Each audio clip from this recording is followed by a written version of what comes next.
Các bạn nhìn rõ chưa? Các bạn nhìn này các bạn ơi. Không được dùng tay, chỉ được dùng ngực hoặc lưng. Và thả bóng vào rổ ạ. Thả khéo rơi ra ngoài không tính ạ. Thả bóng không được dùng tay, thả bóng cũng không được dùng tay ạ. Các bạn hiểu chưa? Hiểu chưa các bạn ơi?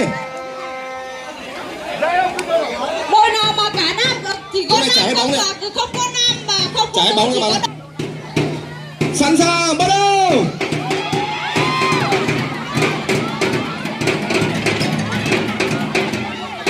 Rồi các cổ động viên ơi, các bạn hãy cổ vũ cho đội mình đi ạ.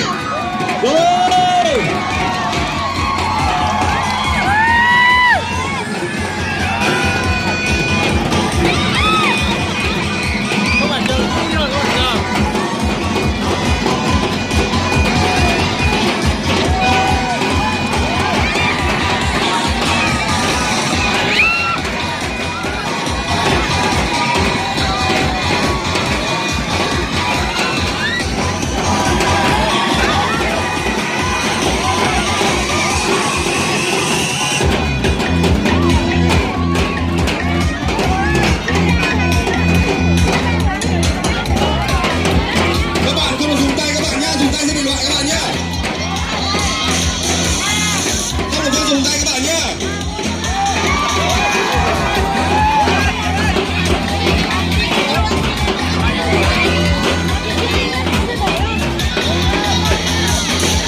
Các bạn không được dùng tay các bạn nhé.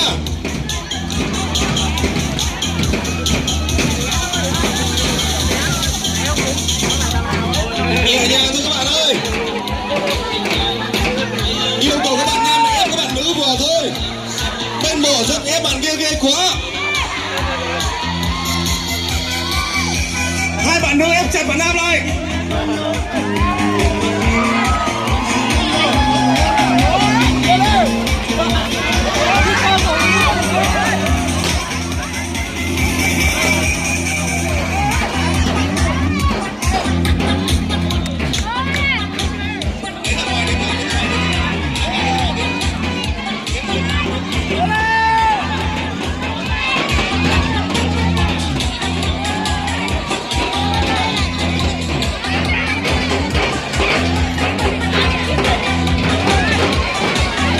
Trọng tài xem thời gian, trọng tài xem thời gian.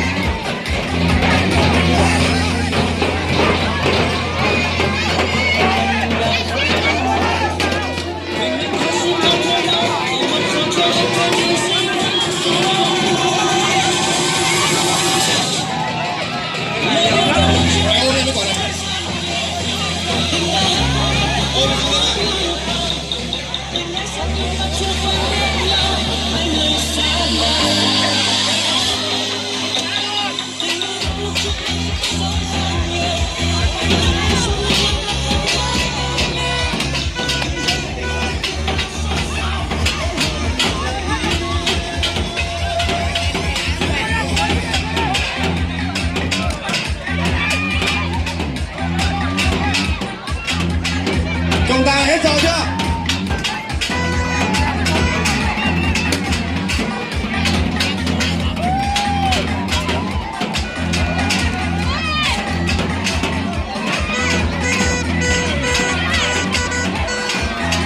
Đầy quá cầm tranh nhé, cầm cái tính quả vào nhé.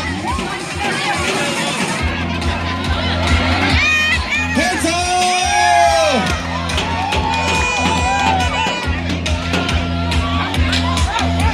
Xếp vào lại em ơi. Đấy trên này, đấy trên này, đấy trên này. Đấy này, đấy này, đấy.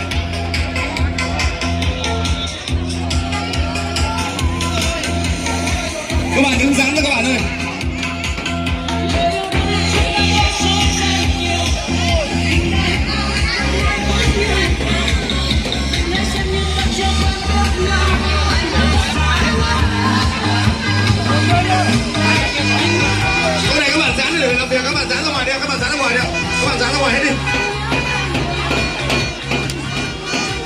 thư ký rồi.